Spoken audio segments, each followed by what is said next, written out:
رمضان كريم عليكم، كل سنة وانتم طيبين. في فيديو النهاردة بقى هقول لكم ازاي تعملوا الكشري المصري، كشري المحلات.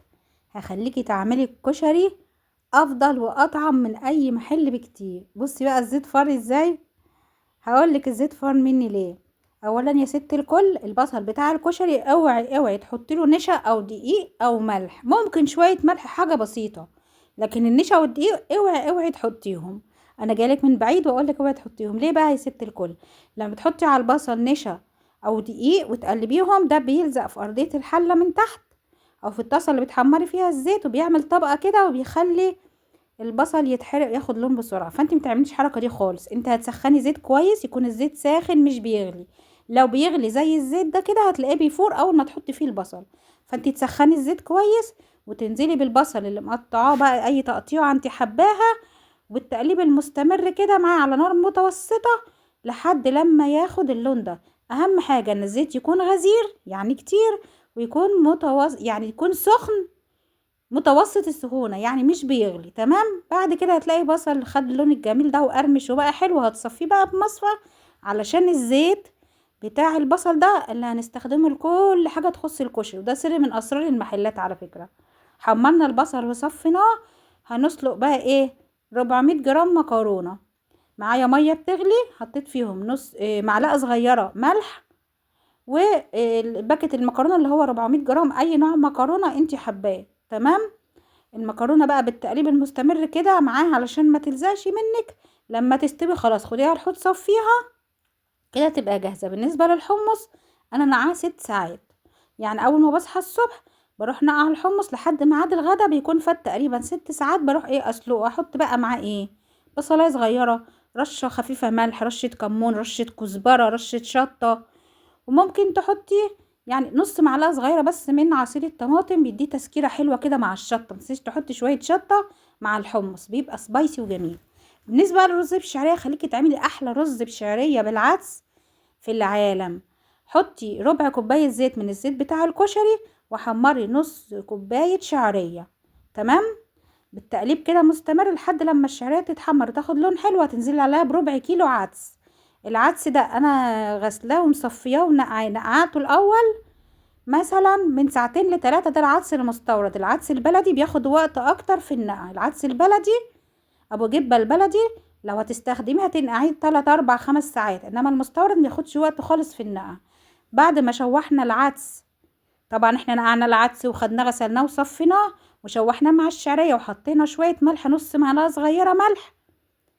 بعد ما شوحنا العدس مع الشعريه حطينا نص معلقه صغيره ملح، هننزل بكوبايه رز مصري ابيض مغسول ومتصفي. تمام. خلي بالك المقدار الكشري اللي انا بقولك عليه هيقضي من 6 ل7 اشخاص. مقدار الكشري اللي بقولك عليه ده من 6 ل7 اشخاص. كوبايه رز، نص كوبايه شعريه، ربع كيلو عدس، كيلو الا ربع بصل تقريبا. تمام. وهقولك دلوقتي هنكمل ازاي في الوقت ده بقى. لما تنزلي بالرز لازم تظبطي المقدار بتاع الميه. هتظبطي مقدار الميه ازاي؟ فوق الرز بسنتي. فوق الرز بسنتي، يبقى كده مقدار المية كويس. هتغلي على نار عالية وبعدين هتهدي عليه خالص زي الشمعة مدة 10 دقايق عشان يستوي. بالنسبة للدقة بقى يا ست الكل، انا ليا طريقة كده حلوة في الدقة بتعجبني.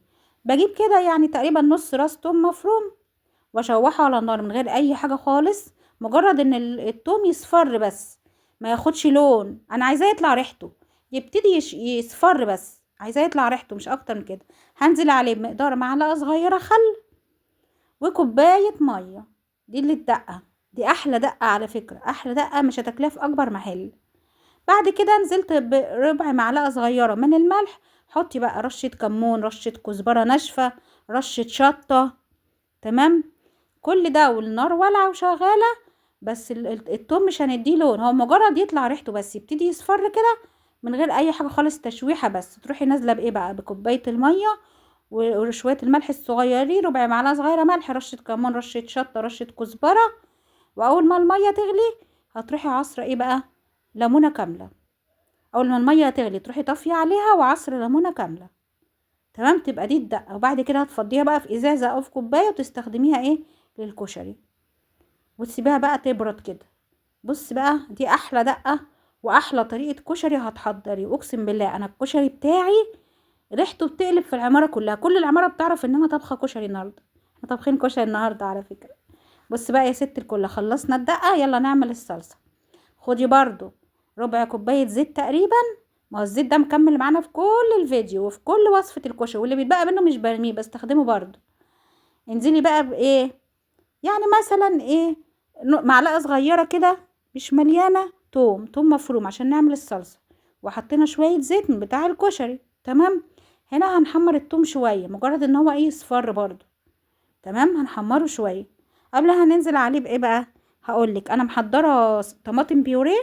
قلت لكم قبل كده ان انا بصفي الطماطم، بغليها بسخنها على النار وبغليها، وبعد كده بقى ايه بعملها طماطم بيوريه، وعملتها معاكم كتير جدا على القناه.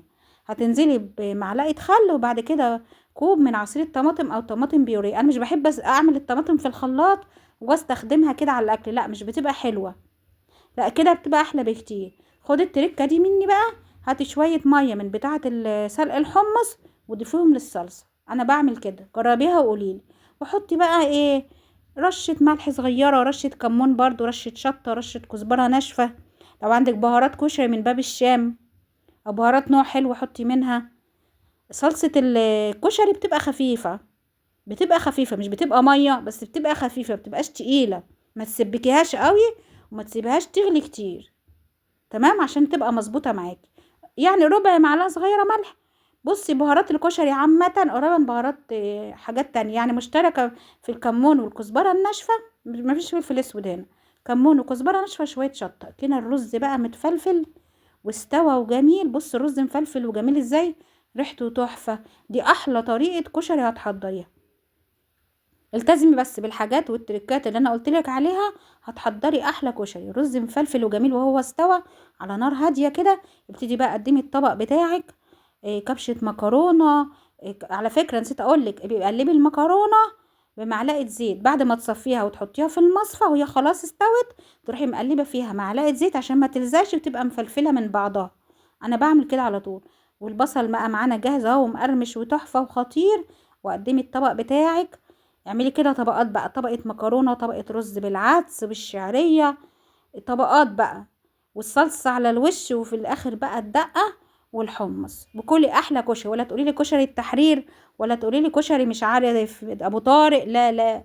احنا بنعمل حاجة نظيفة يا جماعة، احنا بنعمل حاجة نظيفة ناكلها لاولادنا، وحاجة محترمة، حاجة مش مؤذية خالص. اتمنى لو عجبك الفيديو بقى متنسيش تعملي لايك وتشتركي في القناة وتشجعيني انزل لك فيديوهات كتير عشان تشوفي فيديوهاتي اول باول.